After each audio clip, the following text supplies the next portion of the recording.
بسم الله الرحمن الرحيم السلام عليكم ورحمة الله وبركاته مeel kastoo aad joogtaan ba Allah awoodda la dhammaanteen waxaynu ka wada baryaynaa inuu naga wada badbaadiyo cudurka safareenka ee coronavirus iyo cudurro kaleba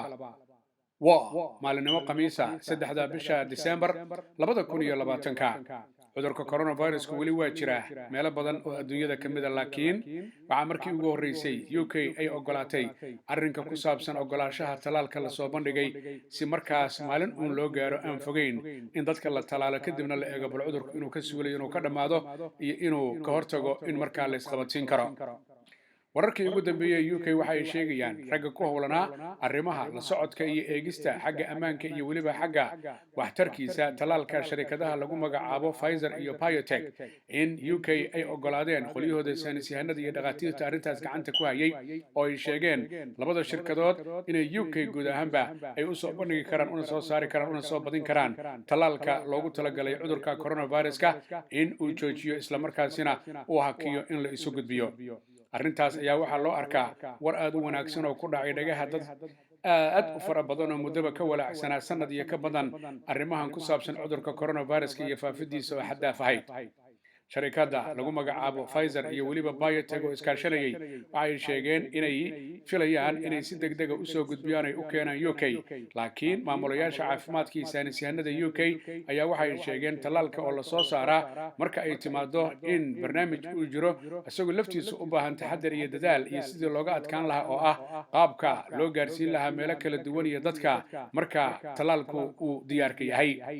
رئيس الوزراء بوريس جونسون رئيس الوزراء UK ayaa soo dhaweeyay talaabada ah Pfizer iyo weliba BioNTech in loo ogolaaday guud ahaan UK inay ku bilaabaan arrimaha ku saabsan soo saarista talaalka waxa uu sheegay taa macnaheedu inaanay ahayn dagaalkii cudurka coronavirus uu dhamaaday oo uu dadka u digayo inay weli is ilaaliyaan maadaama aan weliba talaalkii la bilaabin marxaladihiisa kala duwan la eegi doono رئيس الوزراء بوريس جونسون waxa uu sheegay guud ahaan bulshada reer UK inay laga maarmaan tahay inay feejignaan iyo taxaddar dheeraad ah ay muujiyaan maadaama ay arkeen cudurkan coronavirus uu yahay mid aan sahlanayn si degdegana markaasi isagu u faafaya waxa kale oo hadlay ragga maamulayaasha iyo la taliyayaasha dhinaca saynisyahanada iyo caafimaadka oo ay ka mid yihiin professorka lagu magacaabo Jonathan Van Tam oo sheegay inay soo dhaweynayaan warka wanaagsan ee Pfizer iyo BioNTech laakiin laga maarmaan ay tahay in dulqaad la yeesho maadaama talaalkii la diyaarinayo wararka xogta ee ku saabsan talaalku waxay sheegayaan gaar ahaan labada shirkadood ee Pfizer iyo weliba BioNTech in halkii baako ay ku jiraan 975 doos taasoo macnaheedu uu yahay inuu u baahan yahay meel lagu kaydiyo oo ah ilaa iyo 70 degree centigrade qabowgaas oo mid ka yar aan loo baahnayn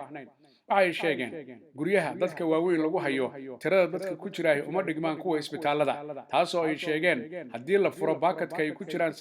975 in dhammaantoodba la doonayo isku mar in la isticmaalo oo dadka loo qaybiyo laakiin haddii ay dhacdo in guryaha dadka waaweyn kaliya lagu furo inay dhici karto qaar kale inay dibadda ku soo haraan oo markaasi ay noqdaan kuwa qashinka lagu daadiyo muhiimna ay yihiin oo aan loo baahnayn in la daadiyo mar wax laga weydiiyey maamulayaasha Pfizer iyo weliba BioNTech arrinka ku saabsan talaalka haddii fridge-ka laga soo saaro iyo qabowga zaa'idka ah in mas'uul bannaanka joogi kara waxay sheegeen marka laga soo saaro in la daabuli karo oo meelo kala duwan la geyn karo ilaa iyo 6 saacadood ku dhan taasoo ula jeedaan marka la soo saaro 6 saac kadib in la sii adeegsan karo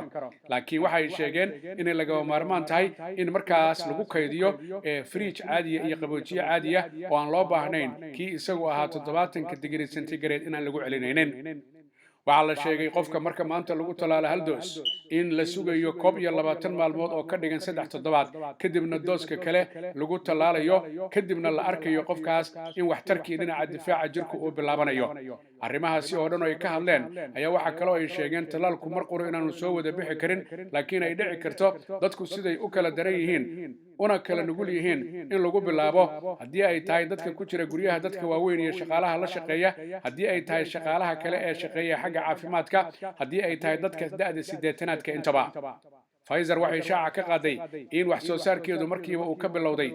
isla waqtigii la ogolaaday kadib wadanka Belgium oo ku yaala qaaradda Yurub taasina ay fududahay si degdeg ah UK in lagu keeno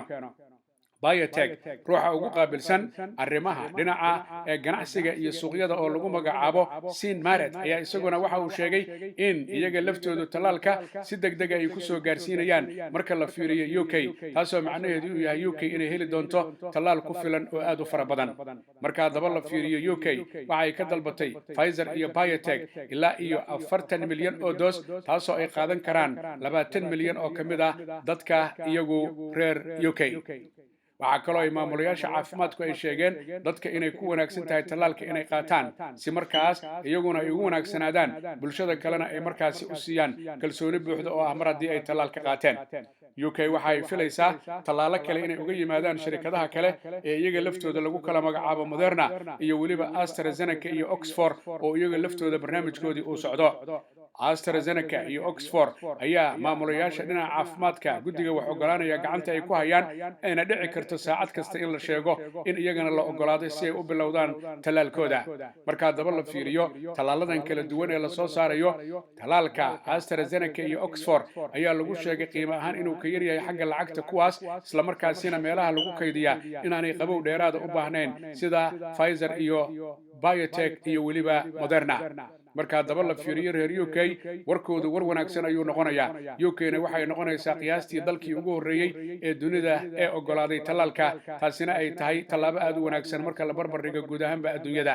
waxaa la filayaa bishan aynu ku jirno ee December 10keeda in maamulayaasha caafimaadka iyo hay'adda qaabilsan arrimaha cuntada iyo daawooyinka ee Mareykanku ay kulan ka yeeshaan arrinta Moderna ay ka codsatay Pfizer iyo biotech kadibna la ogolaado taasina ay dhici karto in toddobaadka labaad ama toddobaadka saddexaad December Mareykanka laftiisa lagu baahiyo guud ahaanba kontonka gobol ee uu ka kooban yahay maadaama xaalad aad u khatar ah ay ka jirto Mareykanka oo dadka cudurka uga dhintay ay ka badan yihiin 268,000 oo ruux iyo weliba tiro aad u fara badan oo cudurka uu soo ritay marka la fiiriyo oo ku dhow qiyaastii 14 milyan oo ruux wadanka Mareykanka marka daba la fiiriyo UK guud ahaanba 24 saac ee la soo dhaafay dadka laga arkay cudurka coronavirus waxay ahaayeen 16,170 dadka guud ahaanba UK 24 saac ugu dambeeyay cudurka coronavirus uga dhintana waa 648 guud ahaan UK cudurku maalintuu bilowday ilaa maalinka maanta waxa ka dhintay 59,699 ruux marka daba la fiiriyo guud ahaanba xaalku waa uu quman yahay sida ay ka dhawaajinayaan saynisyahanada kala duwan ee dunida taasoo markaa loo arki karayo in talaalku haddii uu soo baxo ee la qeybiyay waxtar buuxa uu yeesho marka talaalka la bilaabo bisha December oo dadka u baahan marka hore lagu bilaabo waxa dhici karaysa in si caadi ah u meel maro ilaa iyo bisha Abriil iyo May ee soo socota sanadka 2021 dadka waxa loo kala eegayaa kuwa guryaha ku jira waxa la eegayaa waayeelka waxa la eegayaa shaqaalaha caafimaadka waxa la eegayaa dadka sidinaadka ka badan waxa la eegayaa dadka 65 ka badan kadibna waxa loo soo jeesanayaa dadka kontonka ka yar oo loo eegayo xaalad caafimaad haday qabaan iyo hadii kale oo ay dhici karto qaarkoodba inaanay u baahanin laakiin haddana ay laga maarmaan tahay mar walba qofku inuu isku dadaalo oo caafimaadkiisa uu ku dadaalo oo uu dhaqaatiirta markaasi uu la sheekaysto uu la tashado si uu markaa u helo waxaad u wanaagsan oo quman xagga caafimaadkiisa dhinaca kale wadanka Kenya oo kamid ah dalalka ku yaala geeska Afrika ayaa madaxweynahooda Uhuru Kenyatta waxa uu ka dalbaday wadanka China oo ay u sheegeen inay daneynayaan talaalkooda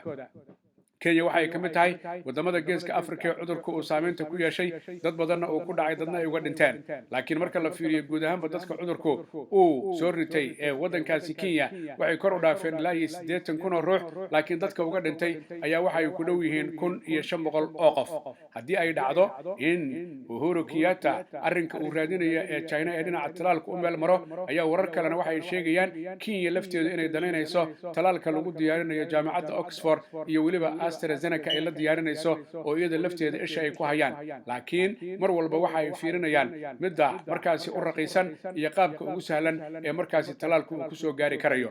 haddaba guud ahaanba adduunyadu muddaba waa ay ka warsugaysay talaalkan laakiin waxaa si gaara loo ammaanay shirkadaha Pfizer iyo weliba biotech oo la sheegay 10 bilood inay ku diyaariyeen talaal qaadan lahaa 10 sannadood marka daba aynu fiirino fariintan iyada ee maalinlaha ay cudurka coronavirus-ka waxa fududeeya shirkadda dhinaca qaadista alaabooyinka xagga UK laga qaadayo lana keenayo xagga Soomaaliya guud ahaanba la geenayo lagana keenayo waa shirkadda lagu magacaabo Parcel Host oo fadhigeedu yahay UK xafiiskeeda weynina uu ku yaalo bariga magaalada London 473 High Road Leyton halkaas oo uu diyaar ku yahay ganacsade Axmed Barqadle iyo weliba iyadoo halkaasi laga heli karayo oo kale DHL-ka guud ahaanba adduunyada oo dhan la isaga daabulo alaabooyinka haddaad diraysidii haddii lagu keenayo intaba ganacsade Axmed Barqadle waxa kale oo bulshada u hayaa guud ahaanba telefoonada noocyada kala duwan ee kuwii ugu dambeeyay iyo cunooyinka kala duwan waxaana lagala xiriiri karaa telefoonka eber 7949512877 dadka Soomaaliyeed meel kasta ay joogaan badhib iyo dheef waxay la wadaagaan dadweynaha dunida waxaana laga rabaa inay islaaliyaan ay feejignaadaan baryada eebada ay badiyaan nadaafadana ay ku dadaalaan inay dhageystaan awaamirta ka imanaysa maamulayaasha dalalka ay joogaan iyagoo aan iloobi in halku dhigi ahaa walaalle ha ii soo dhawaan yaana kuu soo dhawaan yaana isu soo dhawaan aan kala fogaano baryada eebba aan badina nadaafadana aan ku dadaalno maxamed axmed xaaji cagmadhiga iyo bahda telefishinka caalamiga Universal ugu qaabilsan arrimaha ka wacyigelinta bulshada cudurka coronavirus oo idin leh annagoo kariimkeena kaashanayna kaalinteena aan ka qaadano ka hortagga coronavirus ma sha Allah